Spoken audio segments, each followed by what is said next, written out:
We're going to be looking at a skill tree that I made and how I went about making and implementing it into my game, brand new items, and an updated roadmap for the Feathered Serpent. First up, everyone, we're going to take a look at the skill tree. This is going to be a little bit of a longer segment, so if you want, you can just skip it. I have all the segments outlined below if you just want to skip to see the new items or the updated roadmap.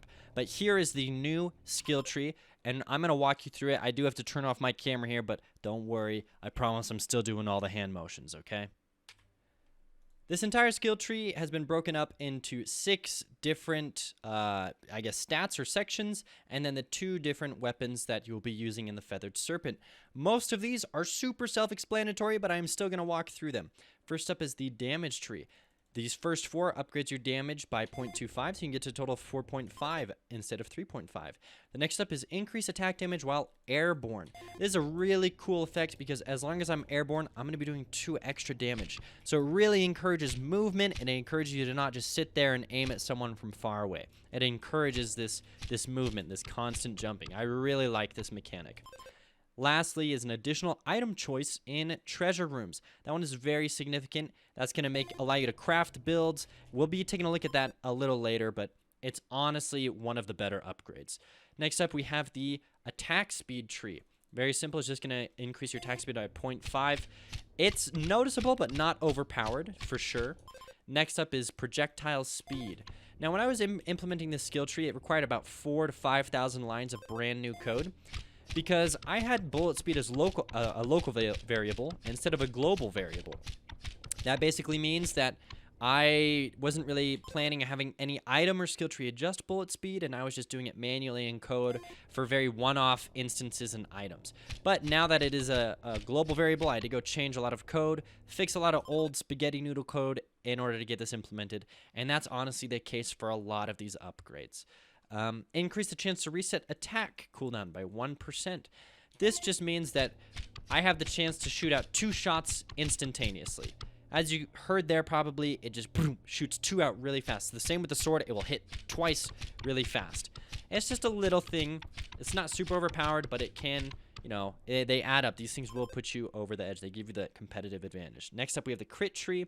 So this, obviously self-explanatory, is going to increase your crit chance by 1%. And as you can see, this scales. I put in 8, I'm at 8%. If I put in 1 more, I'm at 9%. If I put in 1 more, there I am at 10%. This means that you now start the game with a 0% crit chance, however, and you have to slowly unlock it. Next up is the critical strike damage. This is honestly so good. Basically, critical strike damage is at 200%, and then every percent that you put into it is 50% above that. So by the time I put in, or I think it was 25%, I don't remember. Maybe it's at 150 and it goes up. All I know is that it is really strong to increase your critical strike damage. Increased chance that critical strikes won't consume ammo. Basically, this gives me a 5% chance that whenever I crit, it won't use an ammo. Now, I'm not going to sit here and try and show it off, but there is a small chance. It's not a common occurrence because it's 5% out of a crit that's already only 10%, but as you get certain builds that might be OP, this could definitely be something that procs a lot more often. Next up is the speed tree. Very simple, increase movement speed by 0.05. That is a deceivingly low number because you move so much faster with the extra 0.2 of speed there. Next up is movement speed when you're hit. This will bump you up to 1.4 when you're hit. I can't show it off now, but it helps you get out of sticky situations, especially when you're hit or when you make a mistake. Lastly is one of the best abilities, the double jump. This just unlocks the ability to double jump in my game. It is super fun, and it makes fighting completely different. It makes evading traps different. It just feels so good to be able to finally break through that barrier. And as you can see, I haven't been doing the best, but each of these is worth different amounts. I believe the double jump was 100 blood gems. And I've had to be constantly refilling this in order to just keep up with filling you in on the skill tree. So this skill tree is going to be something that you finish and complete throughout, multiple hours of playing the game in multiple runs. Next up is the treasure tree. Increased gold bar drop rate from chests, blood gem drop rate from enemies, and gold coin drop rate. All of those are self-explanatory. Last up, we have the health tree. This is also a really good tree to invest in. The first was 50, the next was 200, in order to get 2 extra health. And that is going to go a long way, especially because, I feel like health is very underrated, and it really in any game. And this is going to keep you alive a lot longer. The number of lives death grants you each run, it will be increased by 1. So that's 100 and then 200. This means that when I would die, instead it consumes one of my lives. And I'm going to create a little indicator probably below right here to represent those lives. But it is in the game and functioning, so that is very exciting. Lastly, the last ability here is gain the ability to heal 1 HP upon entering any treasure room. Oh, I was 149. I was 1 short. So that is also self-explanatory, but it is something that will carry you on your runs. Just the idea that every item room I go into, I'm going to be healing 1, that is some assurance. That is very, very strong. So I think the best trees here are honestly the health tree and the speed tree. Let me know what you think about these, and we can go over these once I have these implemented in. But essentially, I have different plans for the sword and the bow. This will be like ammo capacity, I think is what it is. The burst ability on the bow, and then there's one other thing. This one is a heavy attack, how often you special, every 3rd, 4th, or 5th attack. And then there's one, I think, increased knockback. So there's a lot to still implement there. Moving on, I was able to put in 3 very fun new items into the Feathered Serpent this week. The first we're going to look at is called the Chaos Blade. This will increase your damage attack speed, but it will decrease your bullet speed. And it has this really fun effect where as I shoot, all my bullets leave behind this very cool green ghost trail. And I also get these cool particles that float up into the sky surrounding my weapon, as you can see there. So very fun little on-screen effect, and also just a very fun mechanic for your, or a very fun screen mechanic for your bullets. Oh my gosh, I can't talk. Next up, we have the Strange Herb. So this lowers a lot of your stats, but it gives you 50% critical strike chance. This is absolutely cracked, especially if you have high critical strike damage. But the drawback is I am now high, and the game will be like this for quite some time. It will affect different areas. It's just an on-screen effect. It lasts for about a minute. That's how long you're high. It was very fun playing around with the shaders, but rest assured it does go away after a minute. So if you want, you can just wait it out. But it is fun, and as you can see here, I'm killing everything in about 1 hit from the crit chance that this item gives. 50% crit chance is disgusting. So I might have to make it nerf your stats even harder than it currently does, because critting is just so good. I mean, nothing even lasts more than like 1 shot. So that's pretty ridiculous. And then I think here it is going to be fading off any second now. Yep, here we go. It slowly fades away. I start sobering up.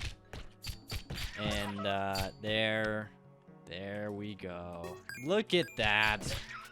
So, now that the on-screen effect is gone, time to take a look at the next item, which honestly, we'll just go to this next little item pedestal area here. This is just to show off the multiple choices in item rooms effect. So, health and attack speed up, and I still need to do a little implementation of a statue that appears here or something. I'm going to go with the Eye of Soul, reveal enemy health bars. Not that it even matters, because I one-shot everything, but there you go. Let's take a look at the last item that I put in, called Feathered Edge.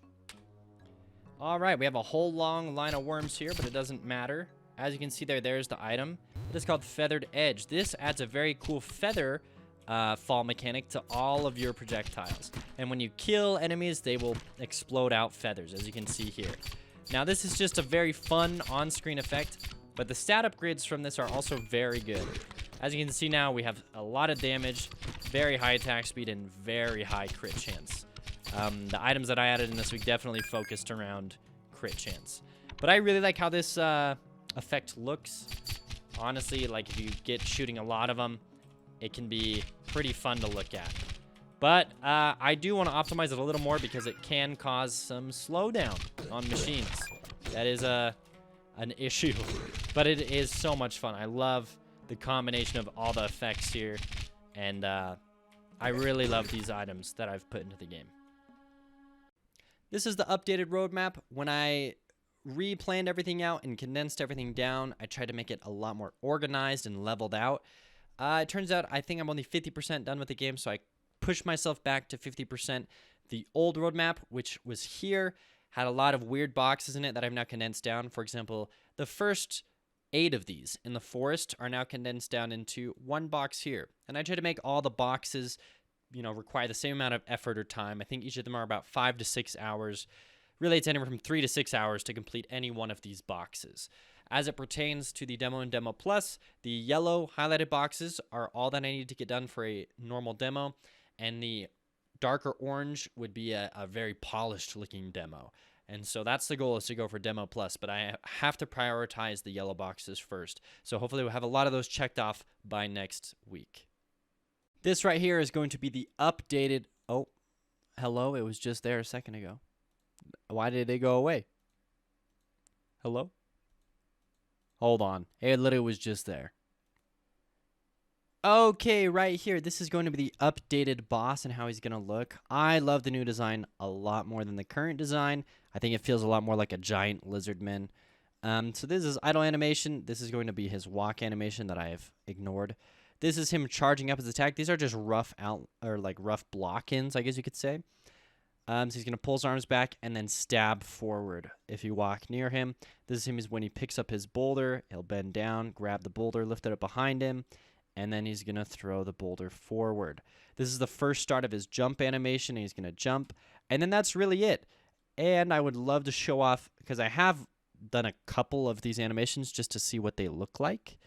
So I'm going to go ahead and switch over to Godot here. Now, this is a test of the attack animation here. So you get close to him, he pulls his arms back and then stabs forward, right, towards the player or whatever. So that's the first of the melee attack. And for the walk, or the idle, this is what the idle looks like. Just this very mean and menacing looking dinosaur. I am going to do a first and second phase with him, and he is going to have a breakable mask on his head, covering up his face to fit the art that I drew for him. But other than that, this is the new and updated boss, and I'm very pleased with the progress that I'm making on him. It is a very big sprite, and big sprites take a lot of time. They do. And so I believe they scale. It's not just double your time. If you double your sprite size, I think the term is quadrilaterally, something like that. Where if I double the sprite, it actually quadruples my workload. And if I quadruple the size of my sprite, it quintuples my workload. Like, it's not like, or I think it's a 16x. It's not linear, it's multiplicative. So there's that to keep in mind. Huge thank you to my Patreons. I've been uploading weekly content there, fun behind the scenes. You can see me drawing the boss. You can see me programming in parts of the skill tree. There's lots of very fun game dev stuff over there. If you'd like to support me, you can support me for as little as $1, and you can join all of the lovely egg donors over there. Speaking of them, huge shout out to all of the egg donors, and a huge shout out to my pasta providers. You guys are awesome. Thanks to you, I was able to eat the following pasta this week. Oh my goodness, it tasted so good. And with your money, I went and bought more pasta today. So we're all set for this next week. Thank you all so much for watching. I appreciate you. I'm super appreciative of the support, and I'm very grateful for all the wish lists that I've gotten over on Steam. Don't forget to wish list the game. Don't forget to tell your friends about it, and I'm so grateful for all my new subscribers and all the support.